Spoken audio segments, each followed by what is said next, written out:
My signature style is sophisticated and elegant. It's very warm and inviting. We do a perfect blend of East and West. From the grandmother to the movie star, we make everybody feel special and make them feel a part of the wedding. I've done over 150 weddings from India to the US, California to Chicago. We do them all over.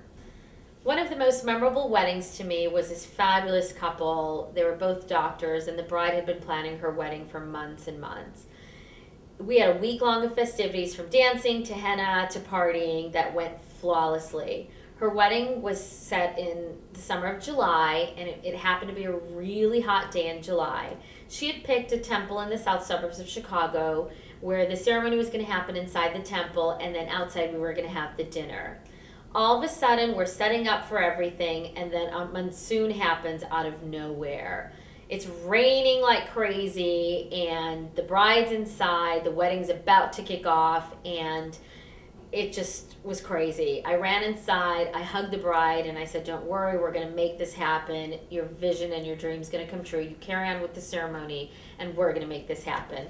I grabbed people. We brought everything from outside to inside. The lights also went out in the temple, and I sent people and my staff to go buy candles. They came back with all the candles. We set everything in the banquet hall, from the tables, chairs, and linens. We set about 200 candles, and ceremony was over. The bride and her parents came down. She was in tears and hugged me and said, "Thank you so much for making this day so memorable. You went above and beyond your call of duty, and you made this even more memorable and even more special for me and my family." This year is going to be a fabulous year. It's going to be our busiest year ever. We have over 15 to 20 weddings this year, from the Drake Hotel to Trump to weddings in St. Louis and Indiana. It's going to be a rocking year. One of the most unique weddings I've done was set in Rajasthan, India. Rajasthan is known as the land of the kings. We had an entourage of about 50 people fly over from Chicago to India, and with a week long of festivities, from dancing and singing to partying and drinking, and then the culmination of the week was the wedding. The wedding ceremony was going to be held in one of the oldest and grandest palaces of Rajasthan. Every Indian wedding kicks off with what's known as the broth. The broth is the prelude to a Hindu wedding ceremony. The broth is the kickoff of the groom's procession. It's basically the groom announcing his presence and being a king for the day.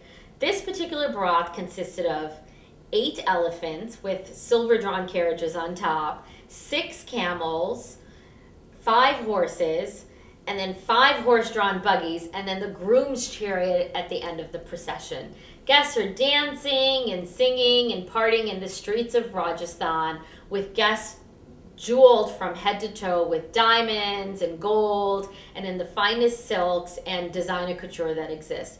This wedding was so decadent, it was so epic, and it was so unique and memorable. Indian weddings are unusual compared to most weddings. Traditions are a big part of Indian weddings. Planning an Indian wedding is like a major Hollywood production with your cast of characters, where everybody wants to either be the director or the lead. From the grandmother to the parents to the bride and groom, everybody feels that they should have their say. Indian weddings are full of tradition. One of the most challenging things is trying to adhere to those traditions. What's unusual about Indian weddings are bride and groom's horoscopes need to be matched so that they get married on specific days and times. Family gifts have to be exchanged of equal value, and people can't wear black or white as it's a sign of bad luck. Challenges in planning a wedding are the most typical ones that you would expect: coordinating vendors, scheduling of dates, budget constraints, and the most typical one is drama between families. My goal as a wedding planner is to help the bride make her fairy tale dream come true of her wedding that she has been planning since childhood. Not only am I a great wedding planner, I'm the only planner that brings the rich history of the South Asian culture and infuses it with the modern day bride that only Sabrina Hans of Sabrina Hans Events can bring.